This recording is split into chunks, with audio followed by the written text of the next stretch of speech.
Hey all, here OS Reviews. In this video, we are taking a revisited look back at the iPad Mini 2 in 2023. This was a tablet that was released in late 2013, making it now about a decade old. Crazy how fast time slips away. And say what you will about Apple, one thing that they do better than the competition would be long-term software support. This thing actually received over 6 years of software updates, taking it from iOS 7 that it came out with, running all the way up to iOS 12. In the Android world, for example, that's almost unheard of, and if using a similar 2013 tablet, it would feel a lot more antiquated in terms of the OS experience. So even though Apple products may not have the best quote-unquote value from the hardware perspective, again, that software longevity is something that I think more companies should take note of and hopefully try to imitate.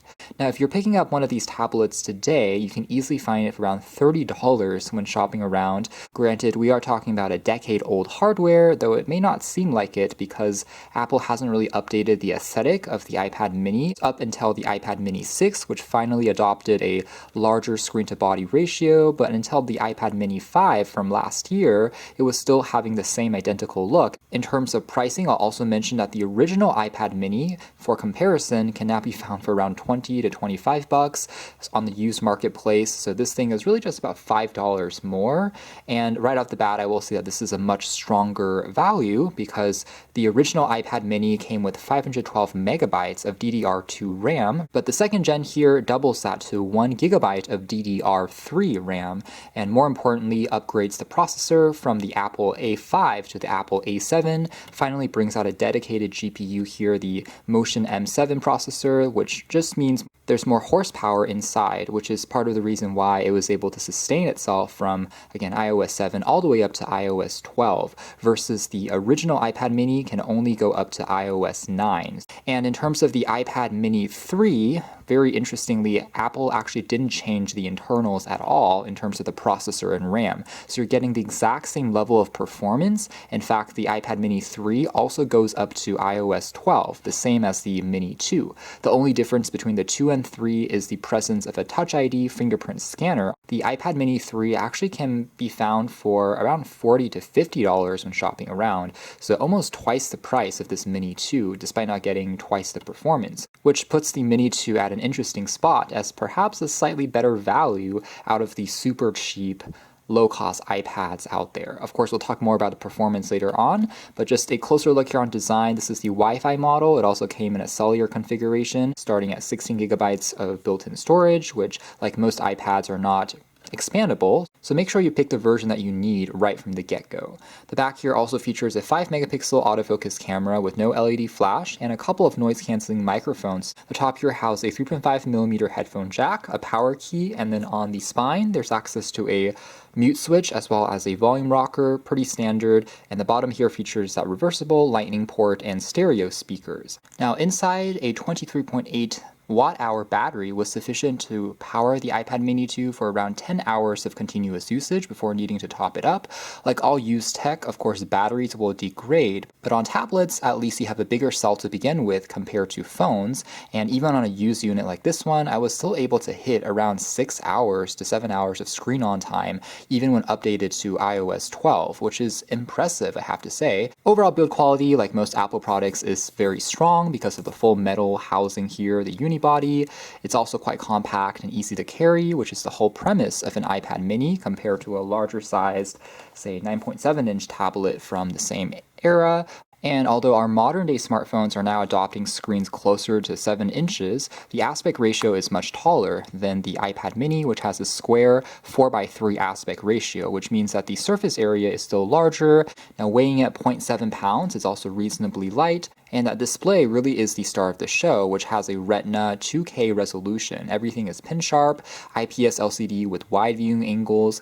One downside though is you didn't get really a laminated display until the iPad mini 4. So there is technically a small gap between the glass and also the screen underneath. So that can cast a little bit more reflections and glare if you are viewing it in direct sunlight. But on an 8-inch panel, it's still very sharp, and overall colors and the experience is still quite nice, I have to say, for a tablet of its age. Front also houses 720p webcam for video conferencing. Now taking a closer look at the software experience next, as aforementioned, this has been upgraded to iOS 12, where we start to see some semblance with modern iPad OS.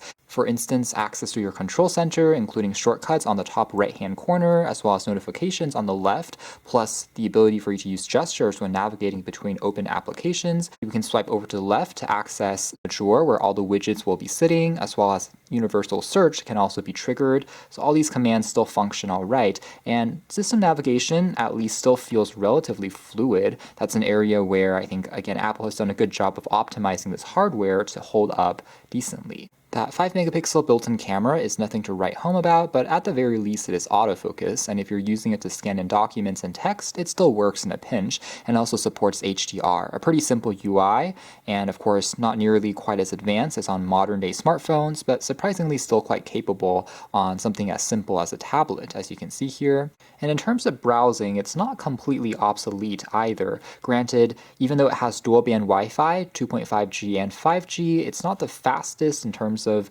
reception compared to Wi-Fi 6. It's definitely starting to show its age a little bit, where if we tap on a web page link, it just takes a few extra seconds compared to newer hardware to completely load, as you can see there, but at the very least it still is usable, even on complex pages that have more kind of elements showing up here. So as long as you aren't expecting a lightning fast performance, you can still definitely read the news and some quick articles here and there. It also shows how a 4:3 aspect ratio is quite a useful size when it comes to reading back content. Since you have to scroll a little bit less, it feels closer to something like a newspaper or a book in terms of the form. And you can also swipe left and right to go back and forth between the open applications. Of course, once you have too many apps open, it will start to boggle down a little bit. Certain applications, including the clock as well as Memo Pad, also take advantage of the tablet form factor, and it makes sense by splitting the information into different columns and had a differentiator compared to if you were using a phone interface.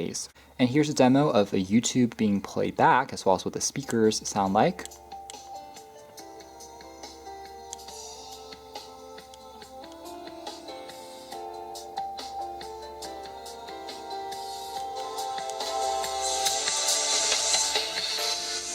Some takeaways being that the speaker quality is not shabby. It actually gets a little bit louder, has a touch more depth than expected. With that being said, stereo separation would be even better, since I think most folks when watching videos would often hold it in this position, so having a grill at the top I think would have made it even more immersive, but certainly not bad. And again, having a standard headphone jack is another relic of the past that many newer devices just don't have. Overall UI for the YouTube app is still fully functional at this point in time. Of course, it's not guaranteed that it will be for too many more years into the future, but at least now you can still watch all these videos and scrolling, as well as checking out comments, replying to messages, viewing back videos. All these gestures still work as they would on a modern version of the software. You can also just use the browser, going to Safari or downloading another third-party app like Chrome, and go to youtube.com that way. It's not going to be quite as elegant as the app, but it is one thing to consider in the event that it goes down, like on some even older, more obsolete hardware that we've seen in the past.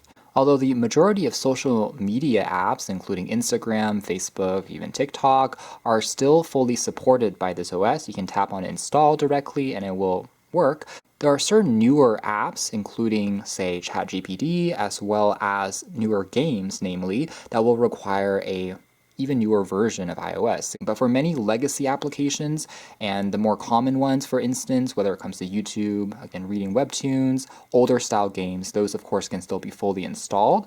And I would say right now it's maybe around 70 to 80% of content you can still mostly install. Another trick is if you do have a newer iOS product, including, let's say, a newer iPhone, and you install a newer version of that app, and you already own it, when you come back to the iPad and you try to install it, it'll allow you to install an older version of that software which is compatible with this iPad. So that's also one other kind of hack or workaround. And the same applies to if you are doing a bit of gaming, older titles and which are lighter, such as Stack or Tank Hero, Angry Birds. Those games will play just fine, as you can tell, which is again surprising on such an old piece of hardware. Some moments of hesitation, but it's still playable. Loading times though will be just a little bit longer compared to newer devices, unless you are running on an older version of that app. However, again, if you're getting into more demanding content, which requires heavier graphics, such as PUBG or Minecraft, it's just not going to be the best experience anymore on here, since this is essentially packing the same power as something like an iPhone 5S. With that being said, lighter applications like reading, such as comic books as well as textbooks, still works really well, and everything still looks quite crisp and sharp. A bit of note-taking as well is no issue for this tablet, although it doesn't have any stylus support until much newer generations. But again, using your fingers, you can do some doodling and annotating using a keyboard or Bluetooth, and that certainly works. So that is more or less it as far as our revisited look at the iPad mini 2 here in 2023, and at this point in time at least, I would say it's definitely not completely obsolete. The UI still looks surprisingly fresh, and general navigation still feels alright. Basic tasks like watching back videos, doing some light web browsing, reading books and comics, as well as maybe a couple of the lighter utility tools certainly do function. But any heavier content in terms of gaming, as well as if you expect just faster response times, then you'll be better off with a, of course, newer unit. You really can't expect too much, and it is at least a way to get into the Apple ecosystem if you just want something really cheap just to throw around. Compared to, say, $30 new Amazon Fire tablets, it still feels more premium for sure because of the metal construction, as well as a more impressive display. So you can learn more details if interested in the links down below. For now, that's been our video. Thanks for watching here at OS Reviews. That's been a revisited look back at the iPad mini 2.